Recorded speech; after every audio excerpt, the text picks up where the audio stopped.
తిరుపతి పీలేరు మదనపల్లి రోడ్కి వెళ్ళేటప్పుడు చెర్లపల్లి జంక్షన్ నుంచి శ్రీనివాస మంగాపురం టెంపుల్కి వెళ్ళేటప్పుడు అలాగే కాలూరు జంక్షన్ నుంచి శ్రీనివాస మంగాపురంకి వెళ్ళేటప్పుడు రెండు రోడ్లకు కూడా మిడిల్లో మనం చూస్తున్నటువంటి వెంచర్ అయితే వస్తుందండి.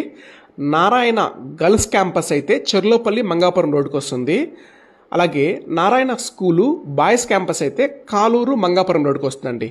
ఈ రెండు స్కూల్స్కి పక్కనే ఈ వెంచర్ అయితే వస్తుందండి.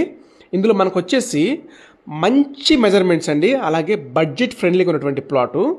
34 వెడల్పు 40 పొడవండి. తిరుపతి అంకణాల్లో 37 అంకణంస్ అయితే వస్తుంది. ప్లాట్ ఫ్రంట్లో 30 ఫీట్ రోడ్ అయితే ఉంది. ఈ ప్లాట్ వచ్చేసి అగ్రికల్చర్ నుంచి రెసిడెన్షియల్గా కన్వర్షన్ అయితే అయ్యిందండి. ఒక 2-3 ఇయర్స్లో హౌస్ కన్స్ట్రక్షన్కి అయితే చాలా బాగుంటుందండి. ప్రైజ్ విషయానికి వస్తే ఒక అంకణం ప్రైజు 79,000 చెప్తున్నాము. ప్రైజ్ కూడా నెగోషియబుల్ అండి.